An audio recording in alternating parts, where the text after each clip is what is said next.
Beautiful, beautiful Wednesday morning in the city of Lagos. Good morning and welcome to Today in the News here on Vanguard Live. My name is Ololade Adewumi. I look into the newspapers for today, starting with Vanguard newspaper. Video headline on Vanguard says, Trump, why we reject U.S. threat on Nigeria, says China. U.S. lawmakers blast Trump, says threatening military action against Nigeria irresponsible, reckless. Religious extremists plotting to divide Nigeria. Federal government raises alarm. Insists no genocide against Christians. Senate to discuss Trump's comments with executive arm. Genocide claim divisive, dangerous for region's cohesion, says ECOWAS. Major story can be found on page 5 of the Vanguard newspaper. Top banner, court clears PDP to hold national convention in Ibadan. Party petitions IGP over alleged violent takeover of secretariat. Strike. We have met ASU's demands, says federal government. Alleged terrorism. I have no case to answer. Let me go, says Kanu. Top banks record 4.1 trillion naira profit in 9 months.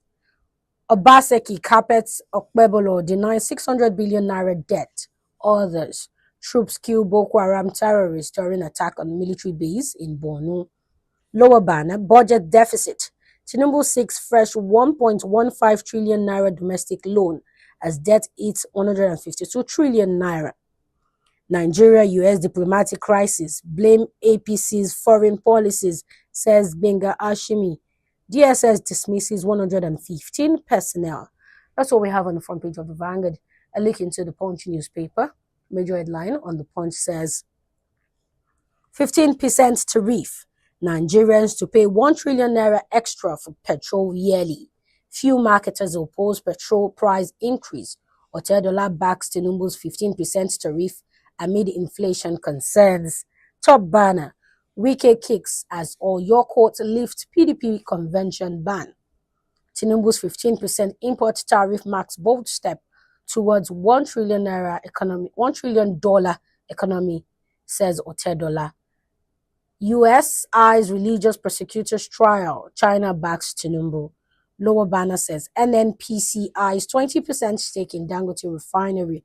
And lastly, Lagos policemen treated us like criminals, says tech workers. Away from the Punch, I look into the Nation newspaper. Major headline on the Nation says, Federal government, Nigeria will come out stronger from CPC labor crisis. Lower banner says, Judge orders Kano to file defense today or be deemed to have waived right. Senate orders probe of Buhari administration's railway project. $10 Tinubu 15% import tariff marks a bold step towards $1 trillion economy. Away from that, into the Guardian newspaper. Major headline on the Guardian says, Senate probes rail derailment as new loans, contract debt cost stare. Top banner, federal government orders Varsity orders to publish yearly financial reports from Q1. Troops repel Boko Haram attack in Borno, kill terrorists. PDP secures court order to proceed with national convention. Tinubu declares emergency in police training institutions. Natasha, immigration defer on passport seizure. And lastly, Trump's threat. EU, ECOWAS, China back Nigeria. A Senate moves to liaise with federal government. That's what we have on the front page of the newspapers this morning. Join us after the break for a quick analysis of some of our top stories. Welcome back. If you just tuned in, this is Today in the News here on Vanguard Live. My name is Ololade Adewumi. Joining me in the studio today for a quick analysis is Mr. Gbero Olajigbe. He's Executive Director, Emergency and Risk Lab. Good morning, sir. Good morning, Ololade. I look into our first story for today. The U.S. President Donald Trump recently designated Nigeria as a country of particular concern over alleged persecution of Christians and threatened to suspend aid or take military action against Nigeria if the government continues to condone the killing of Christians.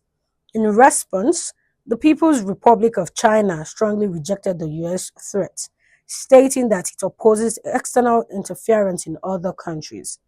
The Nigerian federal government rejected the genocide narrative, The Economic Community of West African States, ECOWAS, also weighed in, rejecting the idea that violence in Nigeria is genocide against one faith.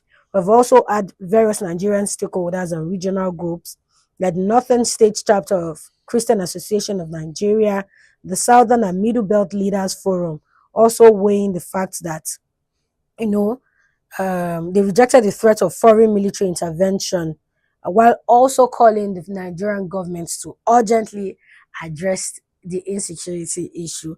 What do you have to say about the US designating Nigeria as, a country of particular concern? Do you think this is justified?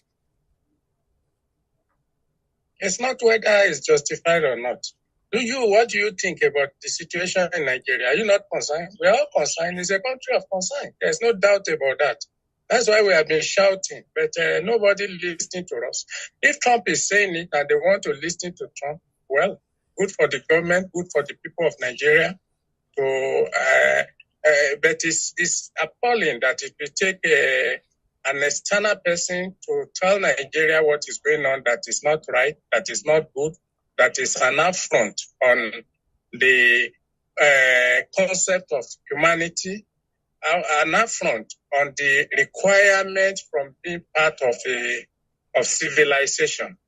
A country where in a swap 200, 300 people are killed is a country of concern. There's no doubt about it. Let not be deceived whether it's being spoken by a external person or internal person. But what usually happens in a country where government listens to its people is that you look at the context of your country. The context of Nigeria is that you have blood-bath, unending, relentlessly unending blood-bath that have been consuming citizens of Nigeria, people of Nigeria, even those who live in Nigeria.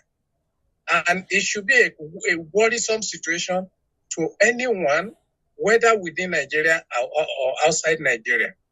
Nigeria is a country of particular concern. There's no doubt about it. When given the gravity of atrocity that is going on, given the magnitude of mindless killing that is going on, it has become a land of blood. It has become a land where you go out and you don't know whether you are going to return. You are not sure whether you are going to kidnap. A lot of Nigerians are in the forest now begging for their life, in the hands of kidnappers, in the hands of marauders, in the hands of terrorists, in the hands of those whose objectives are just to ensure enforcement of cruelty and on illegal death sentence by the cruel gang, the terrorists. So it's a country of there's no doubt about it.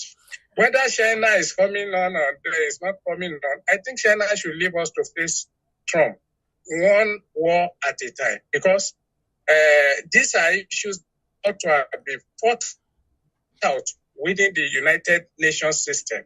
But the United Nations has become comatose himself in responding to critical issues of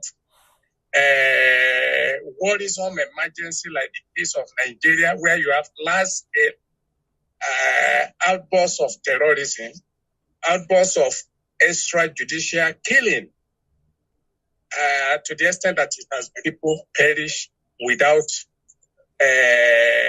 anybody getting justice for them. Okay, so the Bola Tinubu's administration insists that there's no religious, persecution, and that its constitution actually protects all faith. How credible is this statement from the government? Well, I think one thing Nigeria has failed to realize is that we are not at home with definition of genocide. It's not an individual opinion. The definition of genocide means that there is a deliberate plan to exterminate a particular type of people. It could be based on religious metrics, parameters. It could be that of ethnicity. It could be that or it could even be political. As long as a specific group of people, that people is targeted, it amounts to the genocide. Genocide could wear the cloth of religion. It could wear the cloth of ethnicity. We must get that one right. And one other thing that I don't understand is that even though there is generalized violence, which affects every Nigerian, within that generalized violence, is there specific people that at times, one time or the other is targeted? It's not about the number of Christians that are killed compared to the number of Muslims that have been killed. That is the wrong motive. That is the wrong analysis. It's about whether, of course, if you deliberately target a mosque, that is genocide. If you deliberately target a church, and you have a motive for that, and after the success of that dastardly operation, you are shouting Allahu Akbar or whatever. That is genocide. So it doesn't matter. It's not only when all Muslims we agree to go and attack Christian, or all Christian we agree to go and attack Muslim. That is not when it becomes genocide. It's genocide because specific people are targeted for extermination, for pollution. I mean genetical pollution. For example, you can decide to capture a group of people, a tribe, and you begin to rape them in order to pollute their genetics and their genealogy. It amounts to genocide. So, like I was saying, that it doesn't have to be a situation where all Muslims agree to attack Christian, or all Christians agree to attack Muslim, or Yoruba agree to attack Igbo, or Igbo agree to attack Yoruba. That is not when it becomes genocide. It's genocide when there is a motive for that attack by a particular group of people. And one thing is that we don't know when we are breeding genocidal situation. The situation that is going on in Lagos between Yoruba and Igbo now carries the element of genocide in terms of verbal attack, insult, assault against one ethnic group or the other by the other, and everything. But we are not careful to appreciate this and begin to intervene now. Until it degenerates, I will begin to say that the Igbos are killed, Yoruba are killed, Hausas are killed, Fulani are killed. What is the meaning of all those rubbish? That is Badadash. There is killings of every Nigeria or any Nigeria outside of these terrorists and bandits or whatever you choose to call them. But the fact is that there are specific attacks on people. And when a group that share common characteristics, common features, like the one you have in Yelewata, are killed, then it carries element of genocide. There's no doubt about it. And let nobody be deceived. This is not the time to be political. We have been political a lot. And that is why we are unable to solve our problems. We are political in our analysis, political in conception of solution. At the end of the day, we get solutions that are not responding to the problem. And the problem begins to fester until it becomes unacceptable to civilized world. And Trump has to come in a way we call a sovereign nation. This is not how sovereign nation behave, because we have leaders that have proven over the years that are not accountable for anything. The greatest form of accountability is to account for security and welfare of your people. And our accountability has been reduced to, revenue, we generate this and everything. And after that, even the so-called money generated or what is looting. So we don't give priority to the core of civilization, which connects with humanity. That is the protection of life and property of your citizen. Killing one person is bad enough. Killing more on daily basis, serially, violently, and outrightly without attracting the eyes of the people in government is evil, is cruel, is demonic, is uncivilized, is impolite to those who live in civilization and have departed the dark age. So the chicken has come home to roost. The truth that we are saying at home that has been rejected is what Trump is saying. It's not saying anything different from what most of us have been saying. That is demonstration of hyper incompetence in governance to the extent that it doesn't shock any Nigerian again. When 10 people killed, and in a country, 200 people be killed in a village, and we move on. What type of country is that?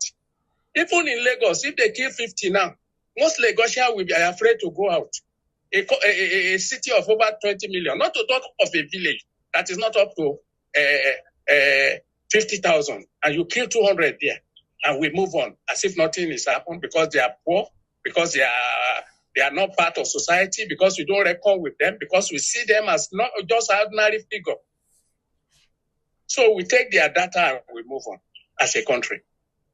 That's not how a country should exist. It's good that the voice of Trump is resetting play. I've seen a lot of people talking of Nigeria being a foreign country, a sovereign country. It's not about sophistry. Sovereignty is a critical issue in international affairs. It means that a country or a state lives within a territory. It means that that territory has a population in it. It means that that territory and the population are organized in form of government to the extent protection and security are offered to them. But when it has become a situation where there is outright and outrageous failure in protecting people, in securing this territory, then there is a problem with that type of sovereignty. Sovereignty is not a one-way, one-track affair. It should be interpreted. If let me come down to even a personal house or family. If you have your children in a house, you fence your house, and then there is fire in your house, your wife, your children are trapped. Do you think that your neighbor should take permission before it comes to quench the fire in your house, if need be? So let us be serious as a people. When you take ant-infested wood to your house, then it has gone beyond your purview to control other people, that your ants might walk into their own houses and every other. Terrorism is a global problem. Killings is unacceptable in the concept of civilization, and intervention where it is obvious that you cannot offer protection to your people, that you cannot secure your territory. Of course, we definitely give leverage to those who want to intervene from outside. That is, if we are not sufficiently angered by the killing of people, we can't control how other people should react to that, because it's unacceptable in the world of civilization.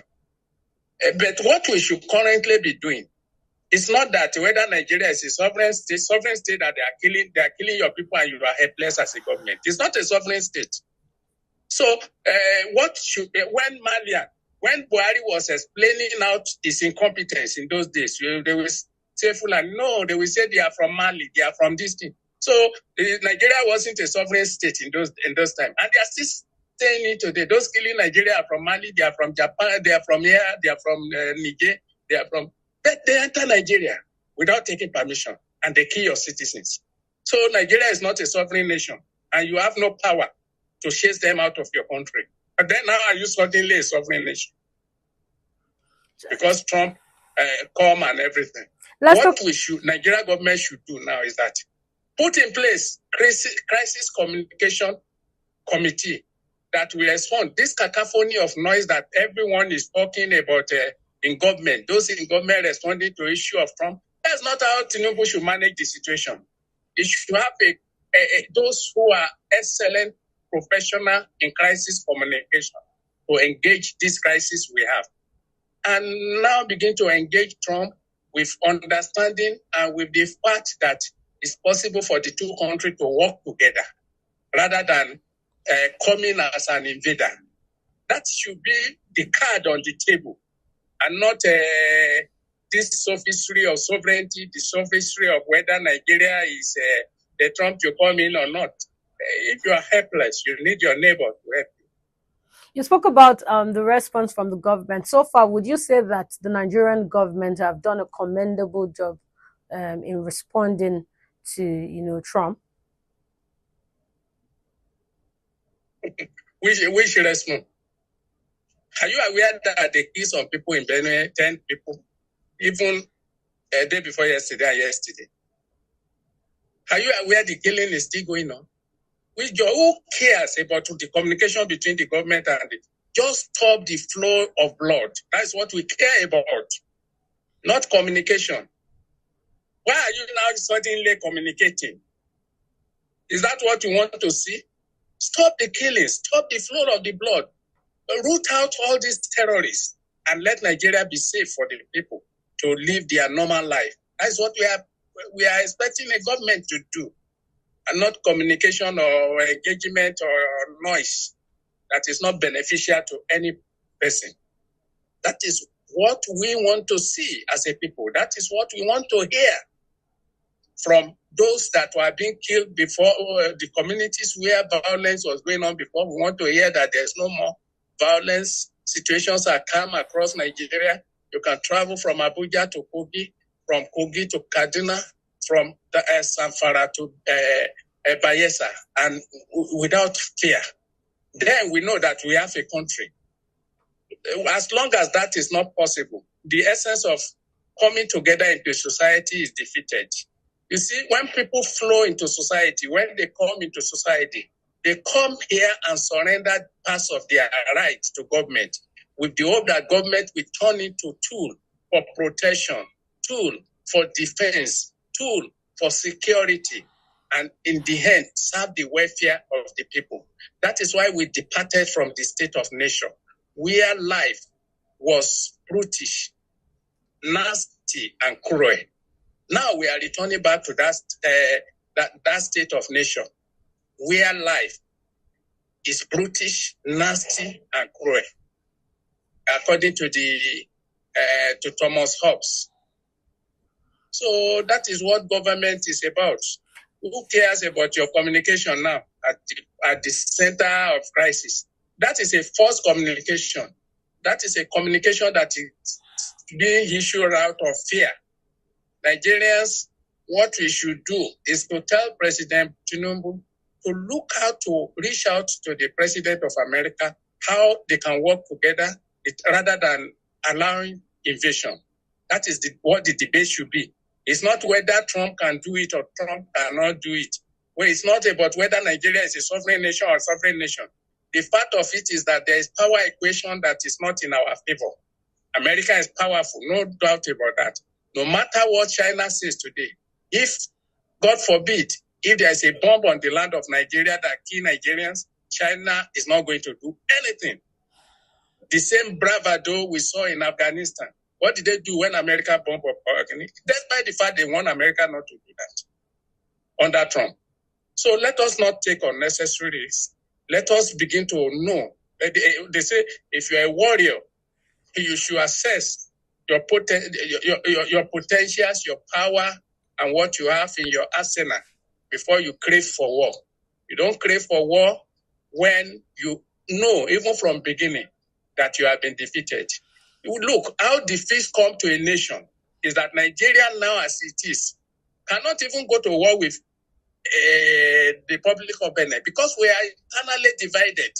And that's why I suggested when at the threshold of President Tinubu, it's not about tax. It's not about, I want to make money from petrol. Unite Nigeria first.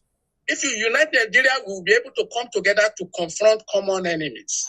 That is how states work. That is how statesmen work. Now, at the center of this crisis, you can see how governors are defecting from one another, running away from consequences of corruption to other party and everything. Is that how you build a nation? Is that how you are going to have a safe country? They don't care whether they are. You can even situations where people will kill in the states. The governors will not bother to go to those villages.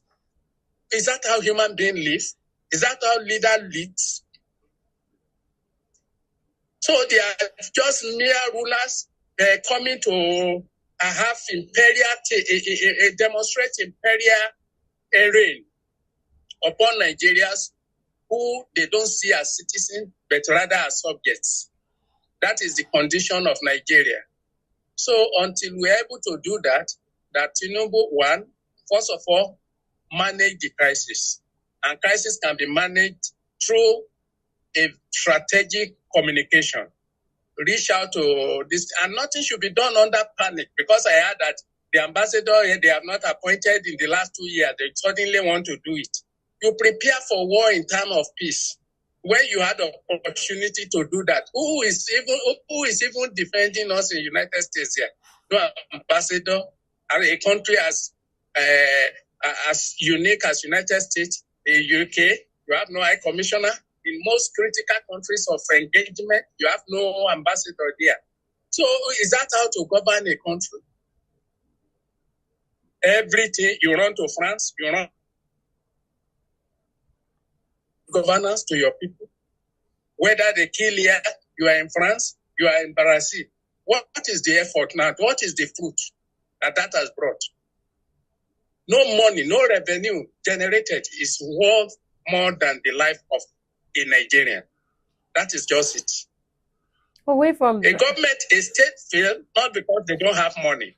State fail because they can no longer protect their citizens. That is where state failure comes from. Outrageous violence that is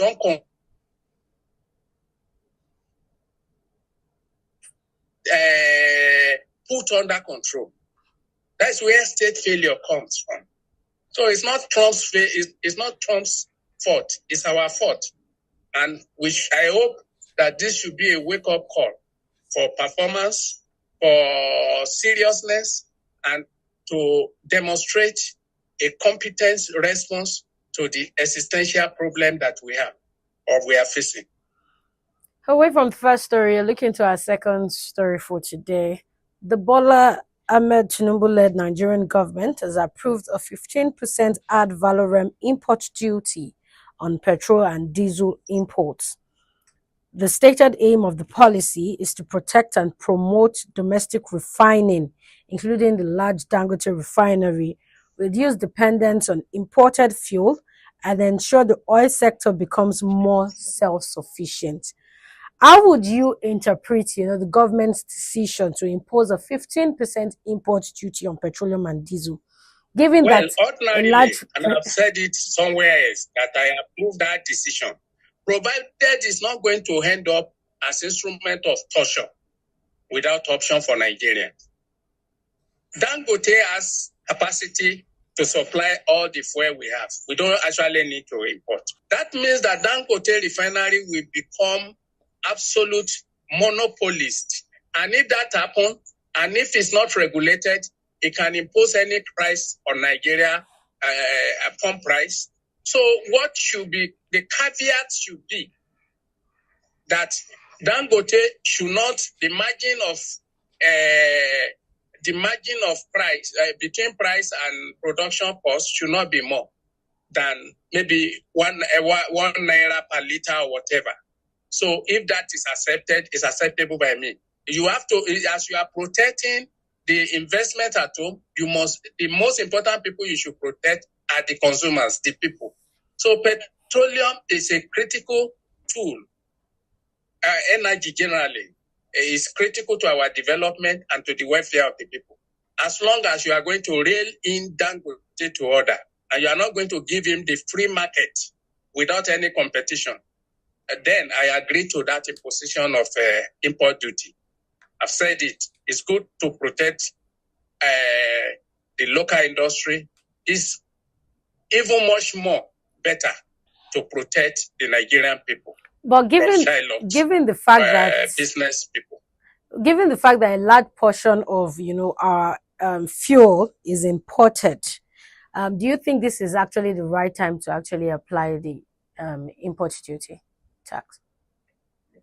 I'm not a fan of importation, and over the years I've said it. It's even appalling that we have crude oil and we import. Those that don't have, don't even that refine, they don't import final products. Why should we be importing when we have the raw material here? The only thing that is wrong with our own is that if you want to protect local industry, protect Nigeria by regulating how much you give crude oil to Dangote, so that the price can come down. And naturally, even if you don't need to impose import duties, because it will be ridiculously cheaper than bringing in fuel. That's how to do it. Not that you are imposing import duty in order to leave us at the mercy of Dangote refinery. That is not going to be accepted. That is not acceptable. Thank you very much for joining us today. Our time is fast spent. It's a pleasure. Thank you. That was Mr. Gbero Olajuigbe, Executive Director, Emergency and Risk Alert. Do well to follow us on all our social media platforms, as seen on your screen. For up-to-date stories, visit our website at www.vanguardngr.com.